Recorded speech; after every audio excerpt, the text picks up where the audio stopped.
이동관 위원장 탄핵 소추안 발의는 민주주의를 훼손하는 가짜뉴스 전쟁을 멈추라는 국회의 명령이고 전 세계 언론인과 주요 언론도 대한민국 민주주의의 후퇴를 멈추라고 촉구하고 있는 것입니다. 윤석열 정권은 언론 장악 칼춤으로 민주주의를 훼손하는 테러 행위를 당장 멈추십시오. 네, 저희는 더불어민주당 과방위 위원이면서도 또 언론자유 대책특별위원회 위원장입니다. 저는 고민정이고요. 옆에 허숙정 의원님 함께 나와 계십니다. 이동관 방통위원장 탄핵 이후에도 또 여러 가지 뉴스들이 계속 쏟아지고 있습니다. 이에 대한 저희 언론특위 또 과방위 민주당 의원들의 입장을 밝히기 위해서 오늘 이 자리에 나왔습니다. 먼저 준비된 기자회견문 먼저 읽겠습니다. 언론 장악 칼춤, 민주주의에 대한 테러를 멈추십시오. 윤석열 정권의 월권적이고 위법적인 가짜뉴스 심의의 문제점이 속속 드러나고 있습니다. 심의 업무를 담당하고 있는 방송통신심의위원회 담당 직원들까지 문제를 제기하고 나섰습니다. 방심위 가짜뉴스 신속심의센터 직원 4명이 제기한 고충사항 신고서를 보면 방심위가 얼마나 주먹구구식으로 가짜뉴스 심의를 추진하고 있는지 잘 드러나 있습니다. 고충신고를 한 방심위 직원들에 따르면 지난 9월 26일 가짜뉴스 심의 전담센터가 출범하고 2달 가까이 지난 현재까지도 센터의 업무 조정 및 처리 프로세스가 확정되지 않아 정상적인 업무 수행이 불가능한 실정이라고 합니다. 이동관 방송통신위원장이 독립기구 방심위의 소관사무인 심의정책에 개입하는 월권을 저지르고 방심위가 들러리를 서면서 가짜뉴스 심의 전담센터를 출범시켰지만 정작 어떤 뉴스를 어떻게 심의할 것인지에 대한 기준도 명확하지 않은 탓입니다. 방심위 직원들은 고충 신고서에서 방송심의소위원회와 통신심의소위원회를 통틀어 사무처의 자의적인 판단에 의해 긴급 신속심의를 진행한 사례가 전무함에도 불구하고 임의적인 기준을 앞세워 센터 직원 개인에게 신속심의 여부를 결정하게 하는 방식의 업무 요구가 지속적으로 있어 왔다고 밝혔습니다.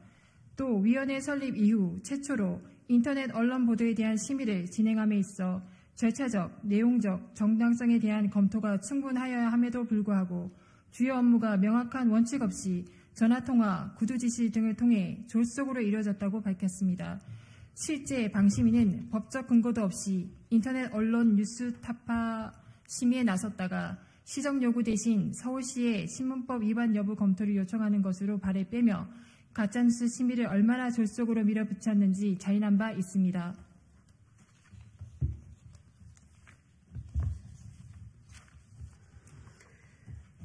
조금 전에 말씀 주셨던 고충사항 신고서가 바로 이것입니다. 이 안에 이 문제점에 대한 직원의 신고 내용들이 자세하게 적혀 있음을 여러분께 다시 한번 말씀드립니다.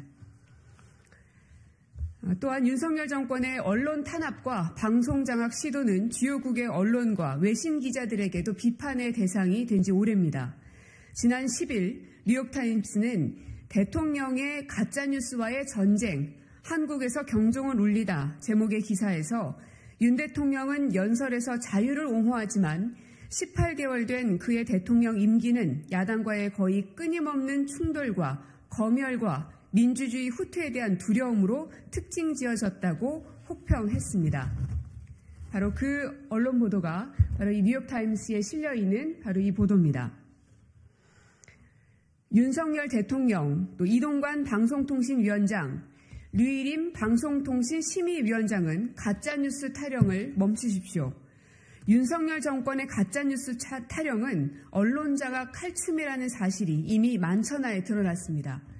이동관 위원장은 탄핵 소추안에 대해 민주주의를 부인하는 신종 테러라고 밝혔지만 이동관 위원장과 윤석열 정권이 벌이고 있는 언론 장악이야말로 민주주의를 훼손하는 테러 행위입니다.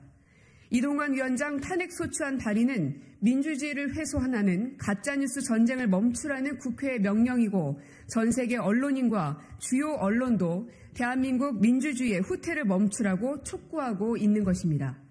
윤석열 정권은 언론 장악 칼춤으로 민주주의를 훼손하는 테러 행위를 당장 멈추십시오.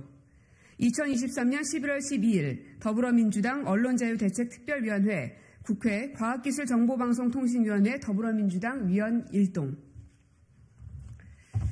네, 앞서 말씀드렸던 이 뉴욕타임스 보도는 여러분들께서 원문을 직접 보시면 더 도움이 되실 것 같습니다.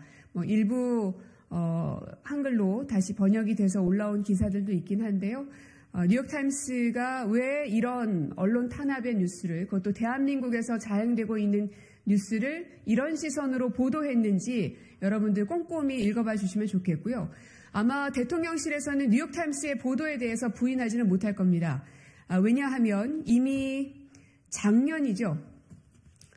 작년에 뉴욕타임스 인터뷰가 전면 게재됐다면서 거의 찾아볼 수 없는 일이라면서 자화자찬했던 대통령실의 입장을 여러분들은 기억하실 겁니다.